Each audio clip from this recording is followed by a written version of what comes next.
Hello. In this problem, we are going to use TESTcalcs to evaluate a couple of system states, one for copper using a model called SLmodel, another for air using what is known as the ideal gas model. Both are at pressure 100 kPa and 300 Kelvin. So we start TESTcalc going to the thermalfluids.net site. I have already logged in, and make sure that you use Firefox and Java is installed. That's if you want to know how, just clicking this icon, running TESTcalcs, will bring up a video, and you can go over it to figure out how to install Java in your system. So let's go and launch a TESTcalc. We go to the TESTcalcs page. Notice we are after, this is the TESTcalc tree, finding states, especially system states. So we click there, and that brings up a number of material models. And for finding the state of copper, we click on SLmodel. There are several tabs. The first tab is the TESTcalc tabs. If it doesn't load, in this case, you have to click the Run button. But in case the TESTcalc doesn't load, you go to this Lego button and allow Java to run. Oh, I'm sorry, I messed up. So let's go back and restart the SLmodel. Okay, here we go. So our material is copper. So let's select copper. First, the liquids are listed, and then the solids. We select copper. And if you do a calculate, you'll notice that some of the properties, such as molar mass, density of copper, etc., are evaluated as soon as you select the material. So these are called the material properties. But the equilibrium is described by thermodynamic properties, especially PT, VUHS. So you got to know some of those to find the state, the equilibrium. Notice that to enter a property, you click on this checkbox, and that puts it in the input mode. So we can enter pressure, temperature, but notice if I try to enter enthalpy now, it will not allow me. That's because two properties are enough to find the state. Two independent properties are enough. Okay, so let's enter what we know, 100 kPa, and temperature is given as 300 Kelvin. We do a calculate, the entire state is found. The entropy is 0.524. Now let's see the effect of, let's say, pressure on entropy. So if I change the pressure to, let's say, 1000 kPa, but the temperature we don't change. T1. Notice the use of equation. Instead of entering the number 300 Kelvin again, if I do a calculate, notice the entropy hasn't changed at all. 0.524, state 1, 0.524. That's what you'll expect. Think about it. If you increase the pressure on a copper block, the molecular structure, the molecules of copper, will not be affected. So what is entropy after all? It is the number of ways, it's proportional to the number of ways in which energy is stored in the system.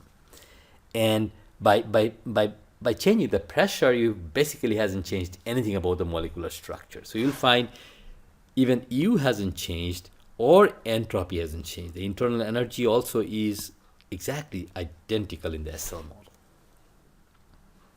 How about the temperature effect?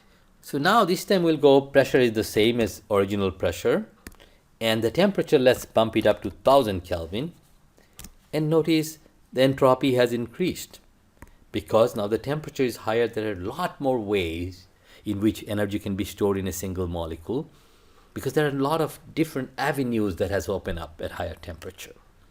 As a result, the number of ways in which energy can be distributed, or entropy, is much higher. All right. To see exactly how entropy changes with temperature, another way is to just do a plot. So you can go S versus T, how entropy changes with temperature. You can do a constant pressure line, right, by clicking on P equals constant line. And you can see if pressure remains constant, how entropy changes with temperature. It's really a logarithmic variation. you will learn more about this as we cover different material models in chapter 3. Now let's go and quickly evaluate the state of the gas. For that, we go to the system state, and we said we are going to use, there are different gas models. We're going to use the ideal gas model in this problem. Go to the first tab, and the gas is launched. Notice that air is the default fluid already. Of course, we can choose any number of gases from here, and already the material properties have been found. Now, pressure and temperature again are given in this problem, 100 kPa and 300 Kelvin. If you do a calculate, it does find the entropy. Now, what do you think will happen if I increase pressure without changing the temperature? Of course, if I increase pressure, so let's go make the pressure to be 1000 kPa, temperature is same as before, and look at what happened to entropy. Before it was 6.89 and now it's 6.23, so the entropy has decreased a little bit. And you can think of it like that because, you know, if I take a kg of air and I compress it without changing the temperature, the molecules are now closer together. And when the molecules are closer together, they can store energy in less number of ways because their freedom has gone down. If I take the same number of molecules and they occupy a much larger volume, you can imagine they can go wild. And as a result, they have more ways to store energy. Entropy will be higher. Whereas if I compress, make the volume smaller without changing the temperature, then entropy will become smaller. With temperature again, let's do if the pressure is the same, equals P1, but the temperature is now, let's say, 1000 Kelvin, as before we did with copper, you'll notice the temperature definitely has gone up substantially, 8.16 now, as opposed to 6.89.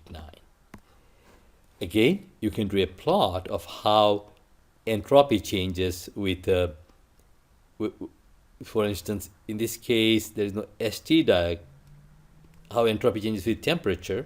And if you do the constant pressure lines, you can see that state 1 and 3 have the same pressure, 2 has a different pressure.